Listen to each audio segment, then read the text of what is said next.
Hey, you guys, this is Prophet K, and welcome to Prophetic Power. I am going to jump right into this word that a lot of people have been waiting for. I finally have the uninterrupted time to record this, but this word is going to be Cinderella. Your royal moment is coming. The prince is about to meet the love of his life. You guys, I'm just going to flow with this, but this is a Cinderella prophetic word.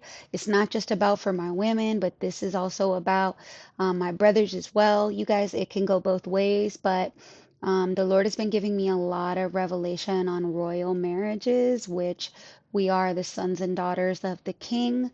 So these marriages are going to be royal for his purposes. When you are entrusted with a certain level of authority in the kingdom, you rule and govern in spiritual realms. And so the wait has not been long for no reason. When the Lord brings you and your kingdom spouse together, fully prepared, fully gone through the fire, fully purified and processed, this is going to be a power couple ruling and reigning in dominion with authority over regions and nations for kingdom purposes, right? The harvest is plentiful, but the workers are few, and you guys are going to be directly participating in ministry for the kingdom, right? There's going to be so many souls that you guys impact and bring into the kingdom for God's glory in different facets and different levels, in different offices and different walks. Some of you may be called to, different offices as far as the fivefold, evangelism, apostolic, prophetic, pastoral, or you can also function in different, in multiple of the fivefold. You can be a prophetic pastor or a prophetic apostle. I know the things that the Lord has shown me over my life, but I primarily function in the prophetic right now, but I do pastor, and I know later on that is going to be in the apostolic. But you guys, I'm going to hop right into this word, and like the Lord has been seeing what you're going through, Cinderella. Like this could be for my men or my sisters, like those of you who have really been serving, whether it's, not being noticed, not being valued. Like Cinderella was very poorly treated by her stepsisters, and like her wicked stepsisters and her evil stepmother. Like for some of you, there may be some people around you in your family that are mistreating you, or they are just not seeing you for your worth, and you pull way more of the weight than anybody else does, and you're just like, how is it that I can do so much and not get anything back good in return? How is it that I keep giving and giving and giving and keep doing everything, yet nobody sees me where I'm at and nobody helps me? Like, how is it that everybody else around me is getting married, yet this isn't happening for me? But I've been serving the Lord. I've been obedient to you, God. I've been doing whatever is required of me. Even though I make mistakes, I get back up and I turn my heart back to you, God. Why is it that I am being so heavily oppressed in this season? Or Cinderella was in a place of obscurity, which means hiddenness, right? And she was also in a place of being taken advantage of and enduring cruelty. And so, if we think about the Joseph story, you guys, like he was betrayed by his brothers, sold into slavery. Um, that was his own family that mistreated him like that. And I'm just going to be transparent with you guys. Like last week, like I had a small breakdown before the Lord, and it's healthy to be able to go to the Lord and break down and, tell him how you're feeling. Like I have my kids that I take care of. I have two toddlers. My older kids are not with me all the time. They're back and forth with their father, but it's like, it can be extremely overwhelming having full-time ministry, a full-time job, full-time mom. And my mom passed a couple years ago. My dad lives with us now, and he's a mighty man of God, but he has severe injuries to his neck and his spine. And so it's like I do everything for the household, all the grocery shopping, all the cooking, all the cleaning, taking care of the kids, getting them to school in the morning, picking them up in the afternoon. It seems like I pull 99% more weight than anybody else. And I'm like, why is this fair, God? Like, it's not fair. How is it that you see me and you're continually allowing me to go through this? But I know from gleaning, from doing research on this story, from the Holy Spirit speaking to me prophetically, that the Lord will essentially allow us to remain in a place of obscurity for processing, for being prepared. Like Joseph, he was sold into slavery, right? He was betrayed by his brothers. They were jealous of him. Then they told his father he was killed. Then he was sold as a slave. Then he was given some authority over Potiphar's house, and more betrayal happened. And then he went into prison. And then he remained there, but he was put over the prison. All the training that Joseph went through essentially became vital for the destiny and the calling over his life, which was the salvation of many souls. He became so high up in authority and stature, right, that he was literally almost the most powerful man in the world, because he was the hand of the king, the advisor to the Pharaoh, which was the most popular and most influential empire back then. At this time, it was Egypt. And so basically the king takes direction from the hand, so he is actually the one pulling the strings behind the scenes, but God elevated him to that after a season of obscurity and what seemed like being mistreated. Okay, so we know that no season stays the same forever, and what the Lord is saying is like he has allowed you to go through this for a reason, to humble us, because humility comes before exaltation, right? Once when you have gone through extreme um, forms of humiliation or humility, right? The word humble comes from the word humiliation. It essentially gives the Lord so much more room to exalt you, because when you get to a high place, you're not going to operate from a place of haughtiness and pride, because you know who is the one who put you there. And so essentially what the Lord is doing with a lot of these marriages, and even if you're not in your kingdom marriage season, you may be a Cinderella that is not desiring to be married, but been very hidden and very overworked and oppressed and, treated cruelly, or just not been giving any, assurance or gratitude for all you do to serve for your family or your job. Or it just speaks of a very, very overworked, very oppressed individual, but the Lord is not caught by surprise by these things, okay?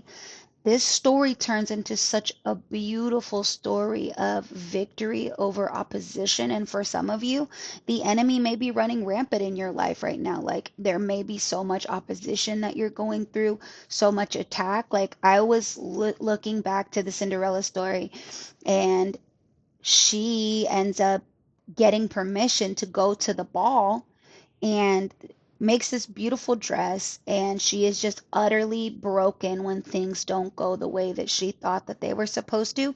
So for some of you, you maybe have been expecting this kingdom marriage journey to go differently than it has. You may have expected things to happen already. You may have expected this person to reach out to you already. You may have expected God to show up for you already. But what the Lord is saying is that He has allowed it for such a time as this. And so, in her broken place, she's crying, her dress is ripped to shreds. There, her fairy godmother shows up. And we don't have a fairy godmother, but we have a holy, wonderful, all knowing, all seeing, full of resources, almighty, all powerful Father that sees you in your and I was watching her break down on that bench and just cry out, and that was literally me last week. And the Lord was showing me like, you have no idea what's getting ready to come your way. Not only does she not have the right clothing to wear, the right transportation, like some of you may be thinking like, I don't even know what I'm going to wear if I get asked out by this person. Like, I don't even know if they're going to like me for what I have, what I wear. And what the Lord was showing me is that for some of you, your kingdom spouse is going to be a man or a woman of wealth. Okay, let's just say it like that, influence. Um, and they live a different lifestyle than you do. So like for me, I grew up very humble. Like my parents we're middle class, but when we moved here to Texas, I moved in with my grandparents and it was like poverty. Like it was a really, let me just put it this way, like ghetto neighborhood. So it was like I never cared too much about luxury. I just cared about having what we needed. But what the Lord is saying is from like Joseph, right? He went from being sold into a pit, I'm sorry, sold into slavery, thrown into a pit, then given a little bit here, given more here, then put into prison. And then all of a sudden, he came out to so much excess that he basically had the resources that fueled the world, the whole world. And some of these connections that are coming together are going to be kingdom financier connections. Your person is, some of you, okay, this is not for everybody. Some of them are going to be extremely wealthy. And you may be concerned about looking a certain way for them, or they may be, they may have a greater, how do I say this? Like a more influence in like certain regions and realms, like in work or, a social media presence. I'm not exactly sure where that speaks to you, but I know personally for me, what the Lord has shown me, I never desired, to be rich, but to fund the kingdom, it does take money. Like to really do things that change people's lives, to really help people get back on their feet when they go through something really bad, or to provide things for people in third world countries that don't have food, they don't have shelter, they don't have clothing. Like it takes money. I've gone on mission trips and left the dump site in Mexico where people were living in a dump site with piled high trash, with little like tents and everything on broken glass and little kids running around. We went back with no jackets, no shoes, because seeing how poorly people live, you're just like, here, take it. Well, you can have it, because it was such a blessing to be able to refresh others. Those who refresh others themselves will be refreshed. But the Lord is blessing you with finances, with a royal moment where you are going to feel so incredibly beautiful that you're going to impact this person for the rest of their lives. It doesn't even necessarily have to do with outwardly adornment, which the Lord is going to bless you with the ability to be beautiful on the outside, supernatural provision to be able to adorn yourself on the outside for this moment. But also, what I am like, the Lord is saying that this person is going to see you for the beautiful adornment that you have on the inside. And it is going to impact them in such a way that they never stop thinking about you, that they cannot compare anybody else to you. Like the prince was so impacted by Cinderella, and she knew when the clock struck midnight she had to go because she was going to lose all of her outwardly adornment, and she was so afraid she ran from him, right? But he loved her for who she was. He was already starting to fall in love with her. And so that glass slipper is prophetic as well, for you are the only person that can fit the shoe. Like shoes often have to do with ministry, they have to do with like calling, purpose, and you are the only person that can fit the shoes that go hand in hand with your partner, right? We are co-created. We are called together for destiny.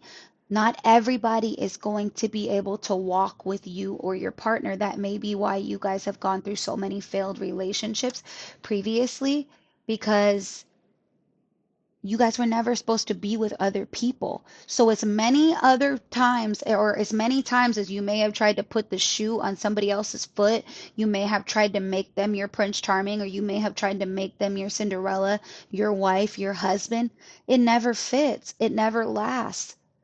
But the Lord is saying that you are about to encounter the person that has been waiting the whole time to put the other shoe on your foot, right? They have been holding on to what God has for them, hoping for the right person, the person that is going to be able to fit in with their lives and give them the type of love and affection and, empathy, and just encourage them in the Lord the way that it's only ever been you.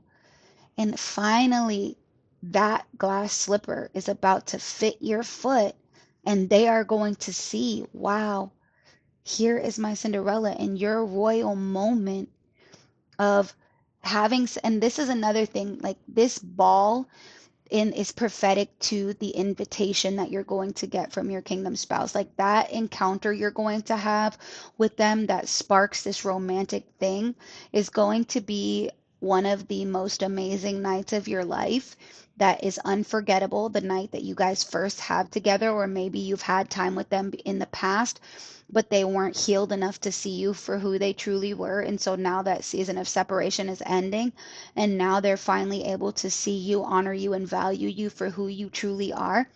And that moment of encounter is going to be a royal moment that essentially inaugurates you into their queen or their king, into the role of their queen or into the role of their king. If you're my brother or you're my sister watching this, right? It's not just a one-way word. This goes for women or men if you're in the kingdom marriage season, okay? But what the Lord is saying is, for all the years of hardship, for all the years of struggling, He is going to bless you with a new lifestyle that comes with this relationship, okay? And I'm not a worldly person, you guys, as far as like finances, but for many, I keep seeing luxury.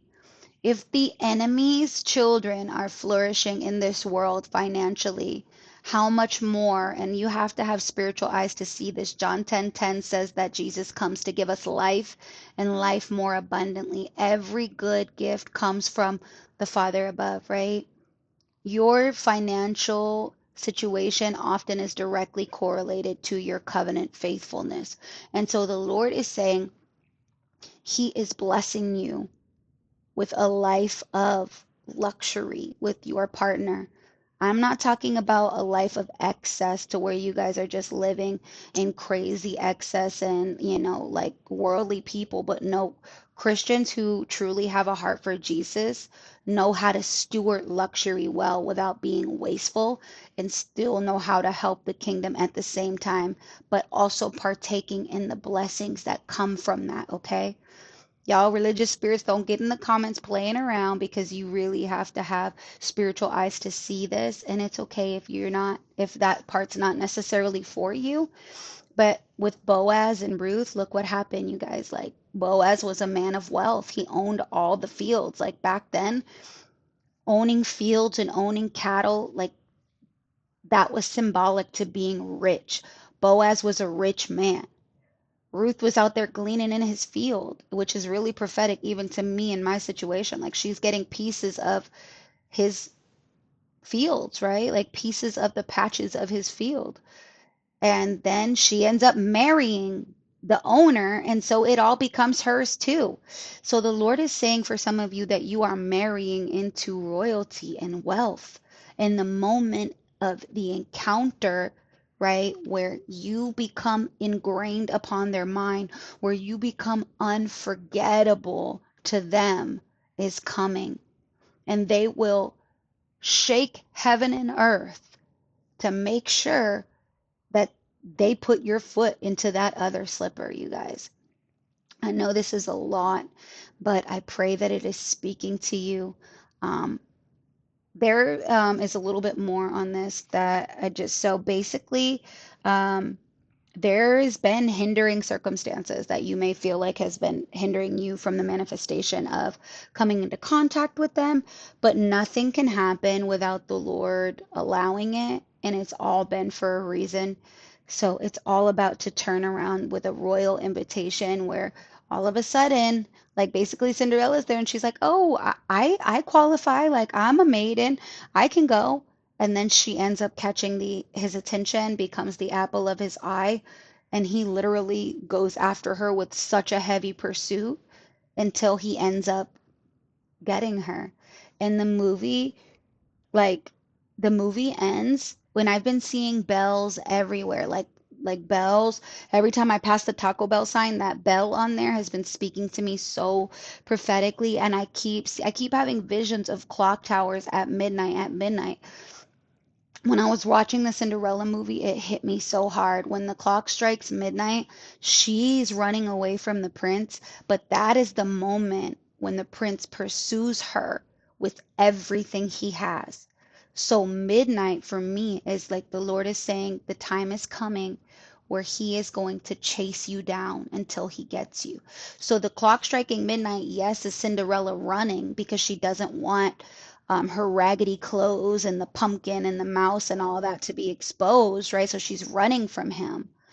But what the Lord, and that may be a word for some of you guys. Some of you guys may be running from your person because you're embarrassed, you're ashamed, or you're fearful.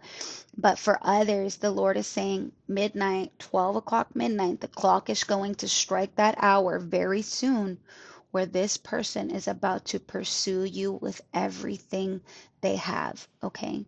And everything is going to change. Cinderella, Prince Charming, your royal moment is awaiting you. It's getting ready to happen. The movie ends with them being married, right? She ends up marrying to royalty and becoming the queen, just like Ruth and Boaz. Ruth ends up marrying Boaz and owning all the fields. They end up buying back her mother-in-law's land. She ends up with another child. Like, the Lord is bringing somebody into your life that is going to be able to help you emotionally, spiritually, mentally, financially, all the way around, okay? I see that it's been you, only you. Like, I see that you have not been appreciated. You've been doing it all by yourself. That people have been walking all over you, not giving you credit where credit is due, overlooking you, neglecting you, keeping you in obscurity. But the Lord is saying, the one who is called is about to come forward and pull you out of that place. No longer will you do this alone. You're going to have a partner to help you. And also, there's going to be finances that help you to do things in an easier way than you've ever done them before, okay? Like financially. I'm even seeing like help, like there's going to be like I've been praying to the Lord for a nanny. Like daycare is taking so much out of me in certain ways. Like it really is. And the Lord is saying, like, I am like for some of you, he's saying having more kids. And I'm like, the Lord keeps showing me twins. I'm like, Lord, I already have two toddlers and older kids. And then you want me to have twins? Like, I'm gonna need a nanny. That takes finances. If you still want me to do kingdom work, if you still want me to work, some of you are not going to have to work anymore. It's going to be finally where you're able to kick your feet up and enjoy life with your person. And I keep seeing this and I need to do a whole nother word on that, but a cooling, a refreshing. I need to do a word on 404 and 403.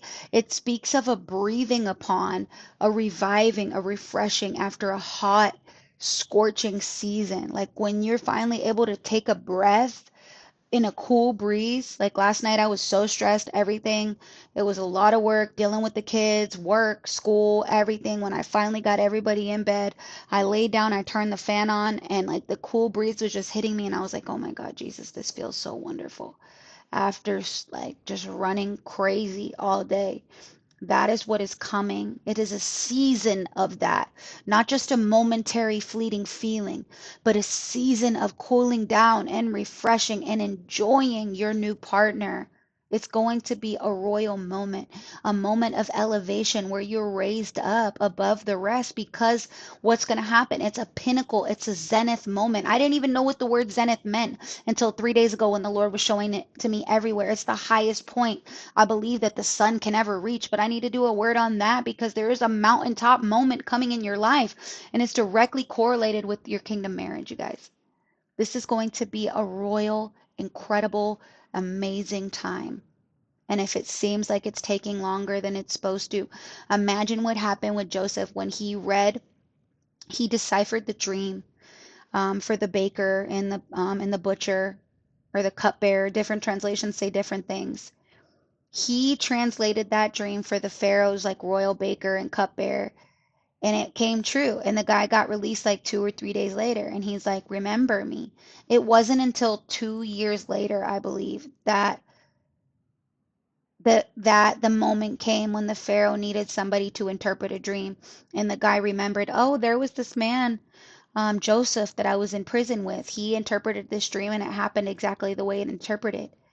2 years he waited. Did he remember him right away? No. But when the appointed time came, it happened suddenly. And it was almost overnight. He was pardoned. He was pulled out of prison and put in charge of the whole world's food distribution because of his wisdom, because of his obedience, okay? He had access to servants. He had access to finances. He had access to all the royal chariots, to all the royal granaries. He had access to all of Egypt. Anything he wanted, it was at Joseph's hands. It was at the snap of a finger. But he now had the character to steward it because he endured and did not faint in the hard place, in the pit, in the prison, in slavery. So I pray that this encouraged you guys. The clock is soon going to strike midnight. Your person is going to begin to chase you down. There's going to be a royal invitation for some of you, an encounter that forever changes the course of your life. The Lord is bringing divine resources to help you be dressed appropriately, to help you have the appropriate transportation back and forth to court with this person or engage with this person. Don't worry about it. When the time comes, everything you need to connect with this person, to come in contact with your kingdom spouse, everything you need is going to be at your disposal, just like Cinderella had. She was beautified. She was driven in a carriage, like with drivers and servants. Like she looked so dignified. And really, behind the scenes, it's like a dog and some mice and a pumpkin. Like the Lord can turn anything for your glory. I'm sorry, for his glory and for our good. I'm feeling the heaviness of the Holy Spirit right now, and it's so beautiful. But you guys, I pray that if this encouraged you, you would leave me some comments below. If this is confirmation, you would also share that with me. And it's 4:04 right now, you guys. It's 4:04. A cooling and a refreshing after a very hot season. A cooling down, a reviving, the cool breeze after a hot summer's day. It's coming. Your royal moment is coming. The moment that changes your life forever. Forever, you guys, forever. Ruth was on her hands and knees picking grapes in a field or picking grain in a field, working her butt off to provide for her family. And I know that's me. Like, I relate to it so much. It's just my dad. It's not my father-in-law, but my mom's gone. I take care of my dad now. And it's like, I could have moved out on my own, but I never would want to do that to him. And it's like the Lord telling me, your Boaz is coming because I've seen everything you're doing to honor it. And I think it's crazy that we already work together. He's so much more established than I am, even at my job. Like, it's insanely prophetic, you guys. But you guys, anyways, back to what I was saying. If this blessed you, leave me some comments below. If this is confirmation what the Lord has been showing you, please let me know. I'm doing one-on-one prophetic coaching sessions. Also, I have a couple slots left this month, but the information to that is in the description of my channel. Also, ways to sow into my ministry, and my email is there as well. Until I see you guys again soon, this was Prophet Kate, and thank you for watching. Bye.